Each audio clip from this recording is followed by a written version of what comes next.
ભાગવતમ દશમ સ્કંદનો 22મો અધ્યાય.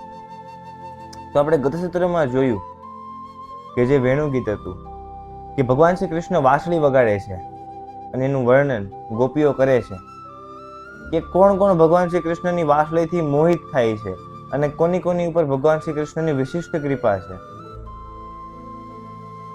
એક વૃક્ષનું ઉદાહરણ લે છે, ગોવર્ધનનું ઉદાહરણ લે છે, જે બધા અલગ અલગ મોટા ઝાડવા છે એનું ઉદાહરણ લે છે, નદીઓનું ઉદાહરણ લે છે, હરણનું લે છે, દેવતાઓનું ઉદાહરણ લે છે. તો ઘણા બધા એવા ઉદાહરણ લે છે અને એનાથી આપણને એટલું ખબર પડે છે કે ગોપીઓનો ભાવ છે એ ભગવાન પ્રત્યે કેટલું ડીપ છે. તો હવે આજે જે લીલા છે એ છે ચિરહરણ લીલા કે વસ્ત્રહરણ લીલા.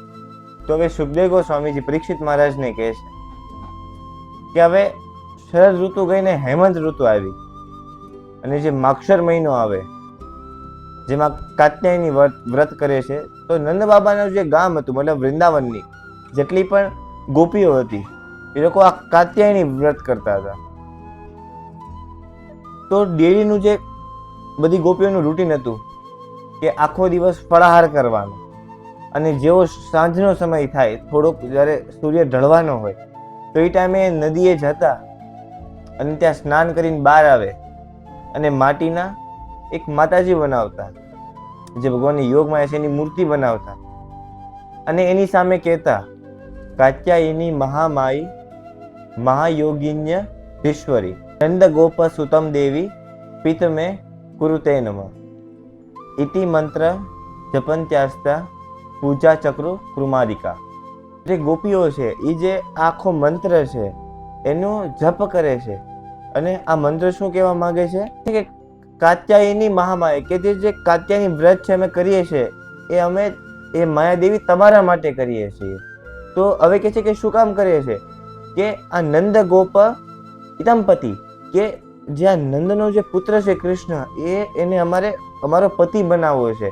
તો એ અમારો પતિ બને એવું તમે અમને આશીર્વાદ આપો કે આ જે કૃષ્ણ છે એ જ અમારો પતિ બને. અને ઇતિ મંત્ર જપંત્યાસ્તા પૂજા ચક્રુ કૃમારિકા. તો કહે છે કે આનો જ તે ગોપીઓ પાઠ કરે છે. શું કામ? કારણ કે એને ભગવાન શ્રી કૃષ્ણની પ્રાપ્તિ કરવી છે. તો ડેઈલી આ જપનું જે સ્મરણ છે એ ગોપીઓ કરતી હતી. એ જે માટીના જે ભગવાન જે માયા શક્તિ છે એની માટીના માયા શક્તિ બનાવે અને એની પૂજા કરીને અને એની સામું આ શ્લોક બોલે છે. તો જે ગોપીઓ છે એ કૃષ્ણ પાછળ આટલી ગાંડી થઈ ગઈ હતી કે બસ મારે જોઈએ તો એ કૃષ્ણ જ જોઈએ. તો 1 મહિના સુધી આજે કાત્યાયની વ્રત ગોપીઓ કરે છે. તો એનો જે છેલ્લો દિવસ હતો તો બધી જ ગોપીઓ ડેલી રૂટીન પ્રમાણે આખો દિવસ ફળાહાર કરે, ભગવાન શ્રી કૃષ્ણની જે લીલા છે એનું વારંવાર સ્મરણ કરે બધી ગોપીઓ ભેગી થઈને.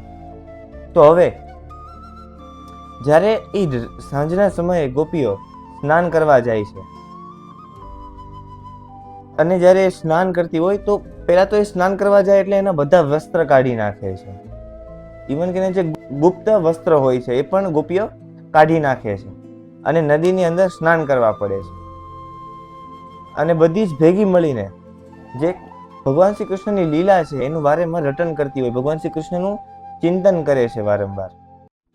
પણ અહીંયા ભગવાન જ્યારે ગાયો ચરાવવા જાય છે આ સમયમાં તો એના ગોપવાળો સહિત ભગવાન શ્રી કૃષ્ણ જ્યાં ગોપીઓ સ્નાન કરે છે ત્યાં આવે છે. કારણ કે ભગવાન તો ત્રિકાળ જ્ઞાની છે, ભગવાન બધું જ જાણે છે કે મને કોણ ચાહે છે, મને કોણ પ્રેમ કરે છે કે મારી કોણ ભક્તિ કરે છે.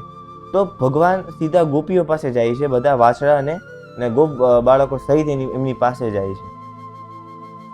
ગોપ બાળકો થોડા દૂર હોય પણ ભગવાન શ્રી કૃષ્ણ જોવે છે કે આ ગોપીઓ અંદર સ્નાન કરે છે. તો ભગવાન શ્રી કૃષ્ણ બધા જ ગોપીઓના જે વસ્ત્ર છે એને ખભા ઉપર ટાંગીને જે કદમનું વૃક્ષ છે એની ઉપર ચડી જાય છે અને આ બધું ગોપીઓ જોવે છે. તો ગોપીઓ કહે છે કે કૃષ્ણ તું અમને સતાવીશ નહીં, અમારા જે વસ્ત્ર છે એ તું અમને આપી દે. પણ શ્રી કૃષ્ણ કહે છે કે જો તમારે તમારા વસ્ત્ર જોતા હોય તો તમે બહાર આવો અને મારી પાસેથી વસ્ત્ર લઈ જાઓ. પણ ગોપીઓ કહે છે કે અમે નિવસ્ત્ર છવી, અમે નગ્ન અવસ્થામાં છવી, અમારું આખું શરીર ખુલ્લું છે, અમે બહાર કઈ રીતના આવી શકીએ એમ.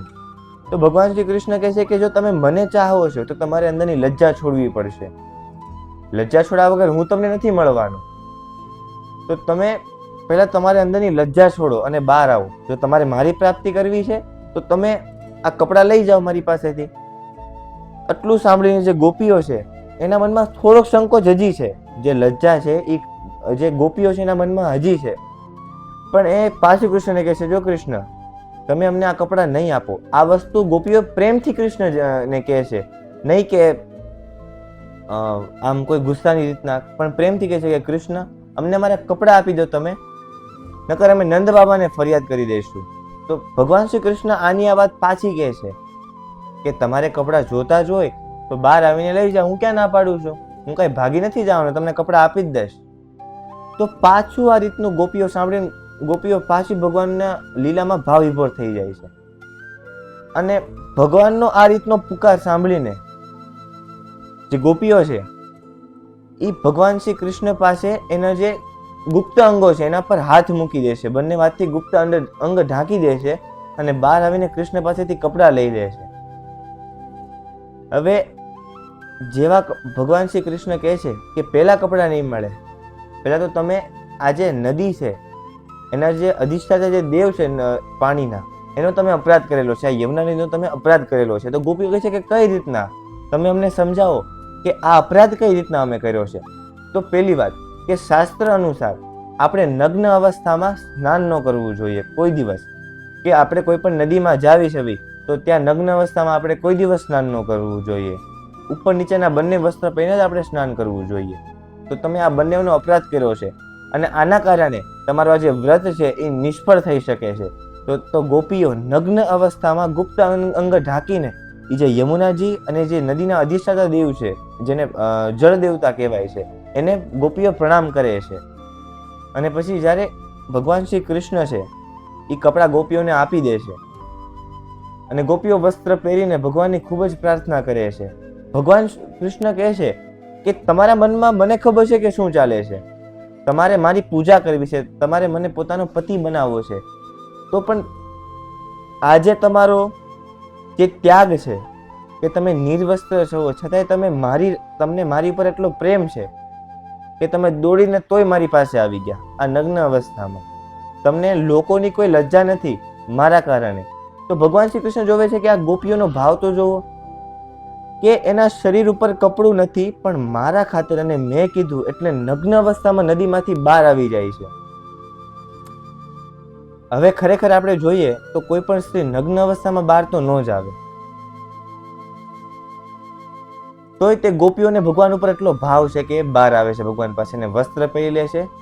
અને ભગવાન શ્રી કૃષ્ણનો જે મૂળ હેતુ હતો એ હતો કે જે એને અમને અપરાધ કરેલો છે તો ભગવાનને મેળવવામાં એ અપરાધ દખલગીરી કરતો હતો. કે અમુક વસ્તુ એવી હોય કે આપણે આગળ વધવા માંગતા હોય પણ આપણા જે અપરાધ કરેલા છે આપણને પાછા ખેંચી લે છે, આપણને નીચે રાખે છે, આપણને ઉપર આવવા દેતા નથી. તો ભગવાન શ્રી કૃષ્ણને તે ગોપીઓ પર એટલો સ્નેહ હતો એટલે ભગવાન શ્રી કૃષ્ણએ ગોપીઓનો જે અપરાધ હતો એને ક્ષમા કરાવી દીધો છે.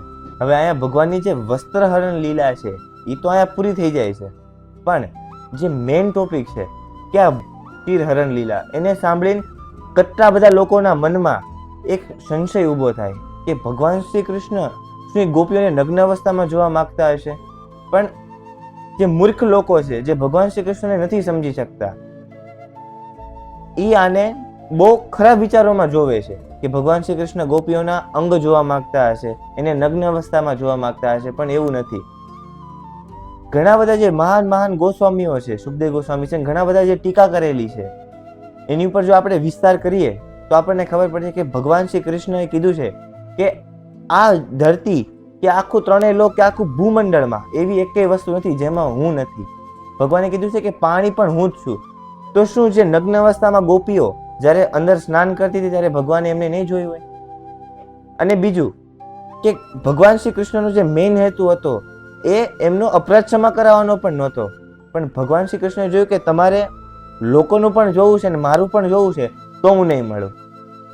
હું જે કહું છું એમ તમે કરો તો જ હું તમને મળીશ. સીધી વાત છે ભાઈ, કોઈ પણ વ્યક્તિનું આપણે થવું હોય તો એને જે ગમતું હોય એ આપણે ક્રિયા કરવી પડે, કે નહીં કે બીજી કોઈ ક્રિયા કે કોઈ બીજા કે છે આપણે બીજાનું જોઈએ એવું ના હોય.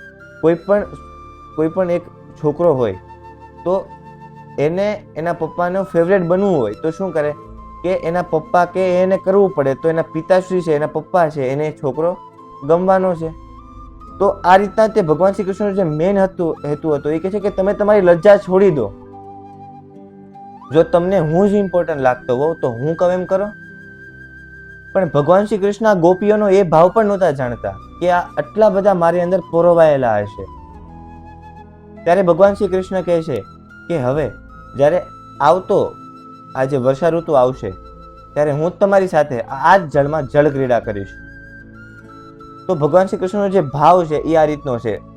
નિયમિત રીતના આપણે જોઈએ તો કોઈ પણ વ્યક્તિ નગ્ન સ્ત્રીઓને જોઈને કે નગ્ન સ્ત્રીને નાતા જોઈને એનું જે અંદરની જે કામ વાસના છે એ કોઈ નથી રોકી શકતું. આ ખાલી ભગવાન જ એક એવો વ્યક્તિ છે કે જે કામ વાસનાને સહન કરી શકે છે. અને ભગવાન શ્રી કૃષ્ણ કોઈ કામનાથી કોઈ સ્ત્રી સામે નથી જોતા, કારણ કે એ તો ભગવાન છે. અને આવું સમજવા વાળા બહુ મોટા મૂર્ખ છે. અને આજના લોકો જોઈએ તો અત્યારે તો એવી બધી સિસ્ટમ આવી ગઈ છે કે આપણે નૂડ સ્વિમિંગ, નૂડ બાથિંગ, મતલબ આ બધું નીકળ્યું છે કે નગ્ન અવસ્થામાં આપણે સ્નાન કરવાનું, નગ્ન અવસ્થામાં આપણે સ્ટીમ લેવાનું. તો આ બધું વર્જિત છે. આ બધું શાસ્ત્ર અનુસાર નથી. આનું આપણને પાપ લાગે છે, અપરાધ લાગે છે. એ જે નદી છે એનો અપરાધ થાય છે. ઘણા બધા એવા લોકો છે, દુષ્ટ લોકો છે, જે નગ્ન અવસ્થામાં નદીઓમાં સ્નાન કરતા હોય છે. તો ભગવાનનો મૂળ સમજાવવાનો હેતુ એ છે કે નગ્ન અવસ્થામાં કોઈ દિવસ જે નદીમાં છે આપણે સ્નાન ન કરવું જોઈએ. જો ગોપીઓને ભગવાન જે ગોપીઓને એમનામ સમજાવતા કે તમે આ નગ્ન અવસ્થામાં જે સ્નાન કરો છો એ ખોટું છે, તમારે એમ ન કરવું જોઈએ, એનાથી અપરાધ થાય, તો જે ગોપીઓ છે એ સમજવાની નહોતી. ભલે ભગવાનને ચાહતી હતી અંદરથી કે ભગવાન એમના પતિ બનાવવા માંગતી હતી, પણ ગમે તે, પણ ગોપીઓ માનતી નહીં.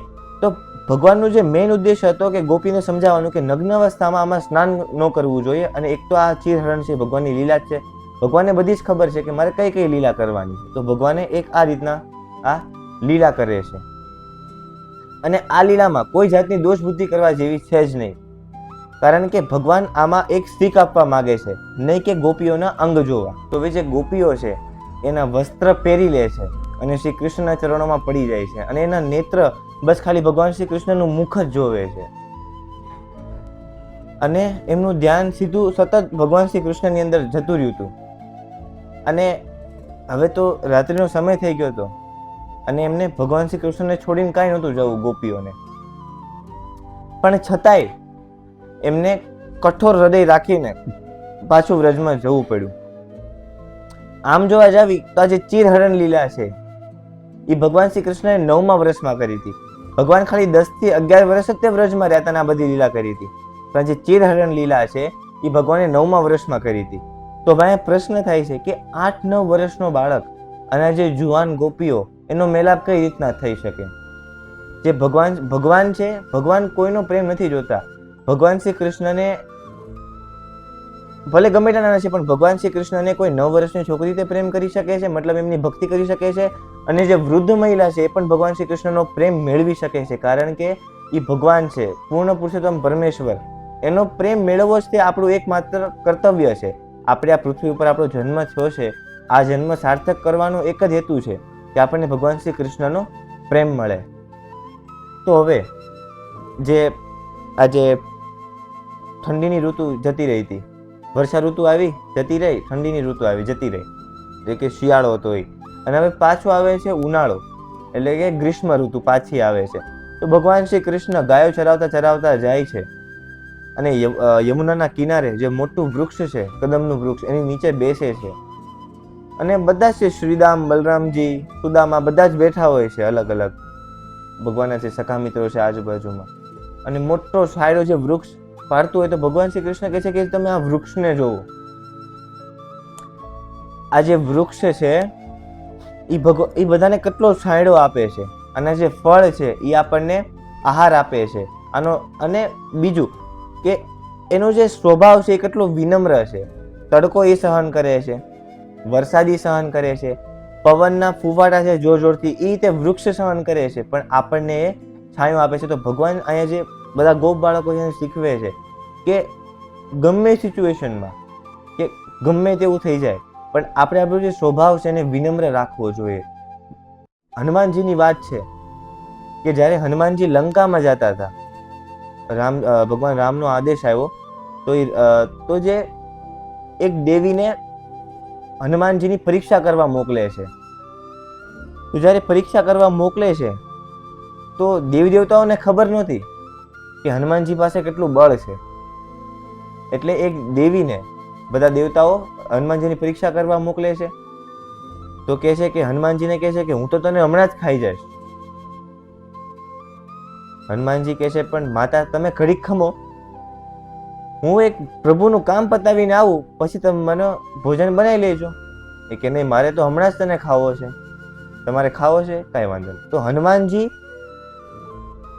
જેનું મુખ ખોલે છે, જે પેલી રાક્ષસીના રૂપમાં આવ્યા હોય, જે દેવી છે રાક્ષસીનું રૂપ લે છે, તો રાક્ષસી મુખ ખોલે છે. તો હનુમાનજી છે એનું જે શરીર છે એને 10 યોજન ઊંચું કરે છે. તો જે રાક્ષસી છે 20 યોજન મોટું મુખ કરે છે. તો હનુમાનજી 50 યોજન, તો રાક્ષસી 100 યોજન. તો હનુમાનજી પાછા 100 યોજન, આ બે હરખું. હવે રાક્ષસી હજી મોટું મુખ ફાડે છે. તો હનુમાનજી વિચારે છે કે જો હું આનાથી મોટું શરીર કરીશ તો મારું નાક માતા સીતા પાસે હશે અને કાન પ્રભુ પાસે હશે. તો એટલું મોટું નહોતું કર્યું. તો હનુમાનજીએ એકદમ નાનું શરીર કરી દીધું કે અતિ લઘુ રૂપ હનુમંત લીન્યો, કે લઘુ નાનો આવે અને અતિ એટલે અતિશય નાનો.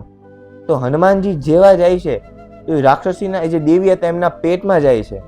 પેટમાં જઈને જીવવાથી પાછા આવે છે, મુખના દ્વારેથી પાછા આવે છે. તો બધા કહે છે કે રાક્ષસીને ફટાફટ મુખ નહોતું બંધ કરી લેવું. તો 1 યોજન એટલે 9 કિલોમીટર થાય.